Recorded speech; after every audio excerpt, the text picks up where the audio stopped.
Welcome to 10.5 Day 2.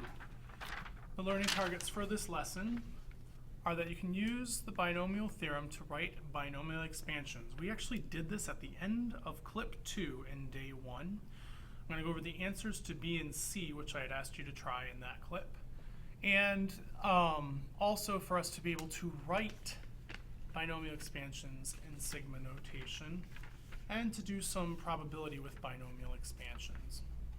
So the other day, or in clip 2, we actually went over how to expand Pascal's triangle or using Pascal's triangle. And actually, this is the wrong side of notes.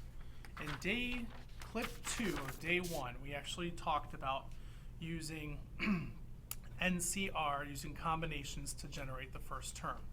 Now I still ended up pulling the numbers from Pascal's triangle because in row 3, column 0, that is the number for that combination, 3 choose 0. 3 choose 1 is in row 3 of Pascal's triangle, column 1, and so on. So I can still get them from Pascal's triangle, or I can get them from my calculator. So it's the same idea as we have up here that we wrote. NC0 to the a to the n, b to the 0. N choose 1, a to the n minus 1, b to the 1. N choose 2, a to the n minus 2, b to the 2, and so forth until we get to n choose n, a to the 0, b to the n. So I showed how we would set that up for letter A.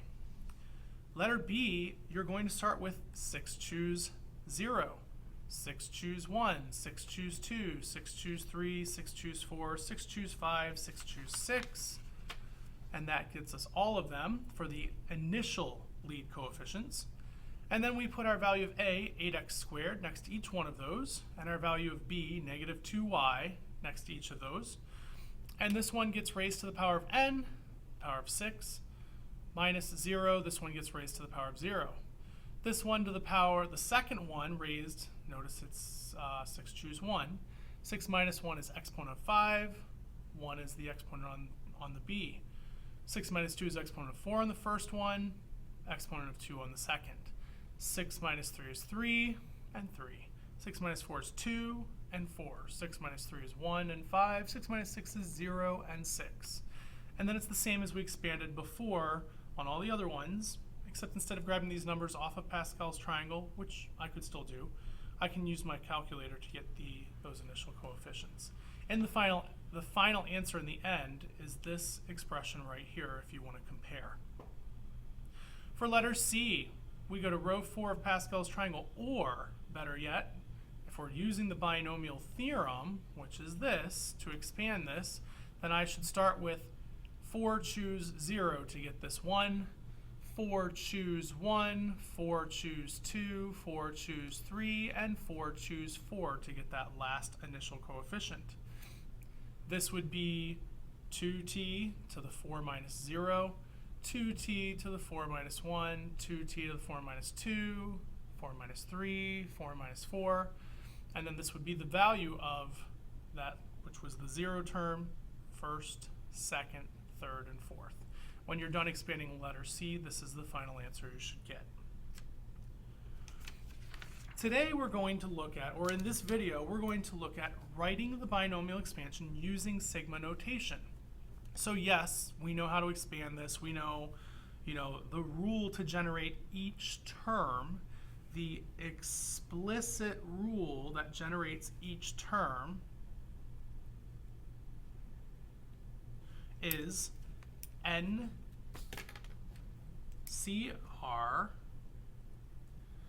times A to the n minus r times B to the r. That's to generate each term. So we're going to put in sigma notation. That is our explicit rule. N choose, in this case, it's going to be 20 choose r, because n is 20.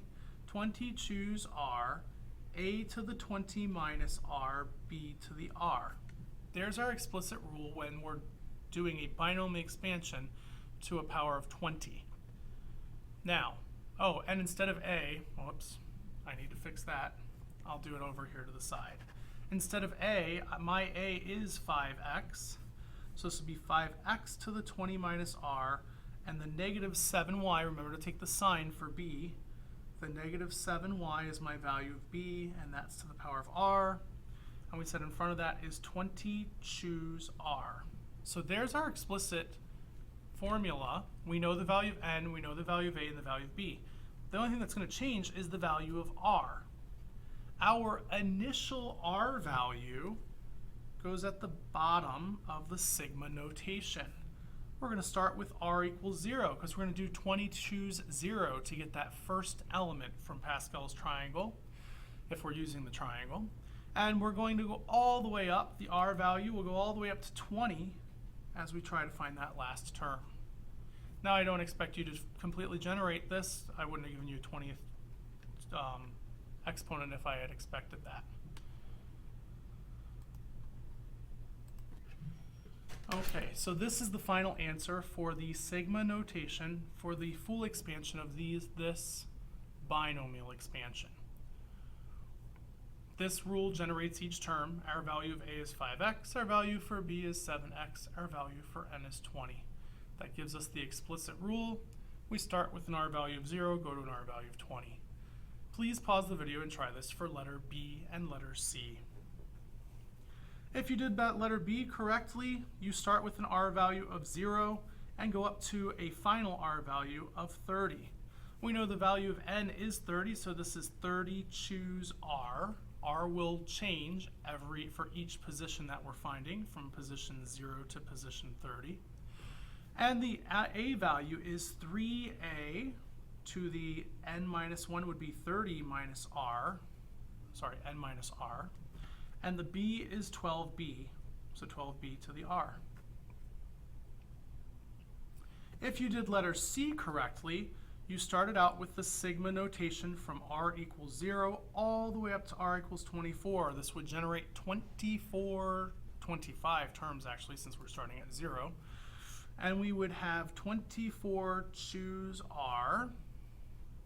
So r is the position 0, 1, 2, 3, all the way up to position 24 to generate our 25 terms for this binomial expansion.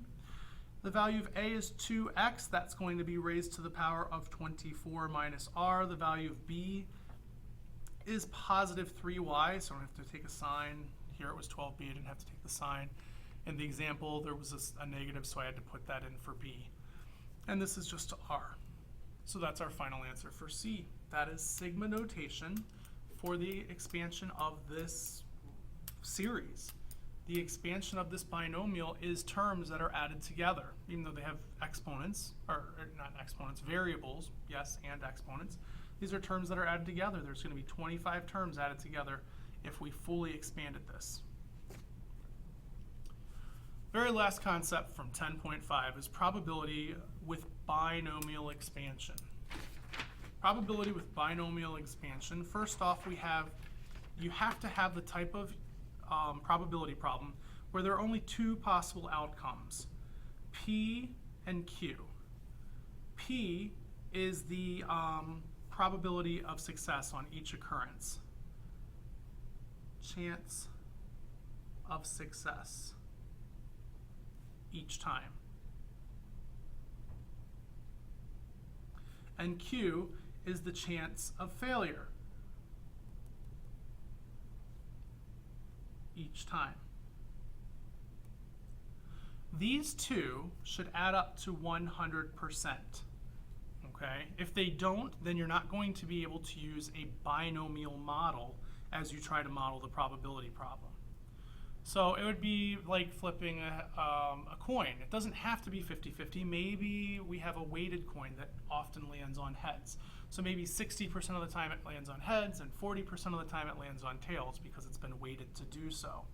In that case, you could use a binomial expansion model to help you solve the problem for the probability of how many flips would I take, or in this number of flips, what's the probability that I'll get this many heads or this many tails.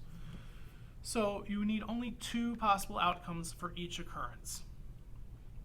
Now, the specific formula for finding the probability of this over n trials, n equals the number of trials. So it might be, I'm going to flip the coin, the weighted coin, 6 times, and I want to know, out of those 6 times, what's the probability that 4 of them will turn up as heads?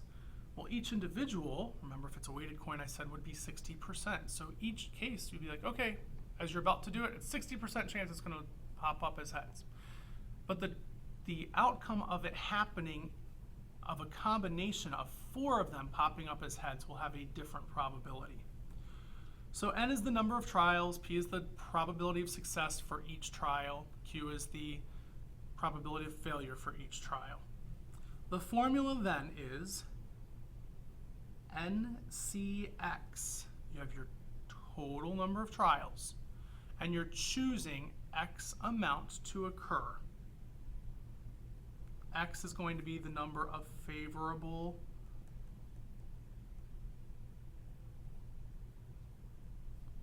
outcomes.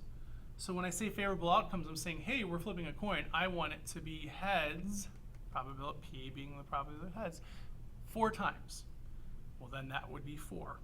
This would be, I'm flipping it 6 times, it would be 6, choose 4. And that would give me the number of combinations that'll give me 4 of that kind. And then I'm going to have that weighted probability attached with it by doing P to the X, Q to the n minus X. Now this looks a little different than our binomial expansion. So I have some students who prefer to actually memorize it just a little bit differently, and then it looks just like the binomial expansion for them. See how up here the first one was n minus r, and the second one was r? Well, in this case, it's the favorable probability that has the r, or in this case x, and the unfavorable that has the n minus x. So I do have some students who prefer to remember this as NCX, Q to the n minus x. They want to get the failures out of the way first, and then they want to succeed, so P to the x. This looks a little bit more like this. So if you're talking about, oh my gosh, Mr. Durr, it's pre-calc and there's so many formulas, yes, you're right, you're in pre-calc and there are so many formulas. It might be easier to memorize this in this format instead, because then they're very, very similar. Here's an example. During a player's turn in a certain board game, players must spin a spinner. The 4 possible colors of the spinner can land on are blue, green, red, or yellow. I know what you're thinking. You're going, wait a minute, Mr. There's 4 possible outcomes. That's not bimodal. There's not, success or failure. But wait, there's more. If the probability for all colors is equal, what is the probability of landing on green 5 times out of 10? Okay, so now we took a spinner that had 4 possible outcomes, and we're only labeling one thing as favorable. So P, the chance of success, the probability of success, when it's a spinner, assuming it's equally weighted, and it is, so we have 4 outcomes. It didn't say what their areas were. We're going to assume they're going to be equal unless they tell us otherwise. So probability of green is 1/4. This is the probability of green, which is desirable, so we're labeling that P. The probability of it not landing on green, which is not favorable for us, is going to be 3/4, because there are 3 out of the 4 colors that it could land on. And we're assuming, again, that they all have the same area on that spinner. They want to know what is the probability of landing on green 5 times when there are 10 spins. So, X being the number of successes of P that we want to occur is going to be 5. We want there to be 5 times during our 10 spins that it lands on green. And the value of N is going to be 10. This means that N minus X is going to be 5, and that's going to be associated with Q. Yeah, they're both 5. If I had said, let's make it green 6 times out of 10, then this would be 6, that would go on the P. 10 minus 6 would be 4, that would go on Q, the not favorable. So following the formula NCX, P, or actually we're going to memorize it the other way, so Q to the N minus X, P to the X. The favorable number of outcomes goes with the favorable probability. The total trials minus the favorable number is the number of failures we're going to have. These two should add up to N. Those two should add up to n. So here we go. We have 10, choose 5. We're going to find out. That'll give us all the combinations of this happening. Not permutations where it has to happen as green, green, green, and then other colors, and then green again, but all the different groupings. It doesn't matter where green hits as long as we get 5 of them. That's combinations. Times Q, which Q is unfavorable 3/4, and P is 1/4, favorable is 1/4. Well, we want the favorable to happen 5 times. And then the unfavorable, the remaining times, would be 5 in this case. These are not always the same. I have students every year who think that they're just going to put the same numbers there. That's only for the specific example. If I change this to a 6, then that's a 6 and that's a 4. They have to add up to the total number of trials. So I'm just going to put this in my calculator, and I have a calculator on the screen, so I'll try to do it there for you. Here we go. I have 10, that didn't work, 10 math. I'm going to go to probability, combinations. I'm going to choose 5, and I'm going to multiply that answer. Whoops, I don't want that. I'm going to take that answer and multiply it by, in parentheses, 3/4 to the 5th, and multiply it by 1/4 to the 5th, just as we have written out. And so the probability of this landing, you know, okay, the probability of it landing on green once is 1/4, but the probability of it landing on that 5 out of 10 times is actually 0.584, or 0.0. That, I was like, wow, that's a really high probability. That can't be right. 0.0584, which is 5.84%. So that's the probability that it will happen the way that it's desired to happen. Take a moment to pause the video and try this for letter B. For letter B, he gets a hit at bat 2/5 of the time. So at bat, hit at bat is 2/5. P is 2/5. Q, not getting a hit at bat, is 3/5. What is the probability that Aaron gets exactly 5 hits during his next 10 bats? We're going to change this because I hate that it's going to be the same number again. We're going to make it, let's the probability that he gets 6 hits during his next 10 bats. You're going, not probable if he can only get it 2/5 of the time to begin with. But let's see what the exact number is going to be. We're going to change this to a 6 out of 10. So this means n is 10. This means that x, our exponent that goes with p, is 6. This means that n minus x, 10 minus x, is 4. So this gives us, using the formula, n choose x, q is we'll get our failures out of the way first and then our successes. By the way, it doesn't have to happen in that order. Combinations makes it work in any order. So I have 10 choose 6. The probability of failure is 3/5. That's going to happen 4 times out of the 10. Or this is what we're trying to figure out anyhow. And we want the success, which is 2/5, to happen 6 of those 10 times. 4 plus 6 is 10. So this is set up beautifully. So in my calculator, I'm going to do 10 math choose 6 times, in parentheses, 3/5 to the 4th, there's our failures, times 2, or not 3/4, 3/5, sorry, 2/5 to the 6th power. And I get point. This gives me 0.1115 when I round, which is 11.15%. So it's not very probable, but there's a chance that he could actually hit 6 hits during his next 10 at bats. This concludes the video lesson for today. Your assignment that goes with day 2 has been changed from what was on the original science assignment schedule in 2017, and it is going to be page 633, problems 35 to 43 odd, and 47 to 53 odd. This reduces the volume of problems. If you do those and you're successful on each of those attempts or figure out what you're doing wrong quickly, you should be good with this material. Have a great day.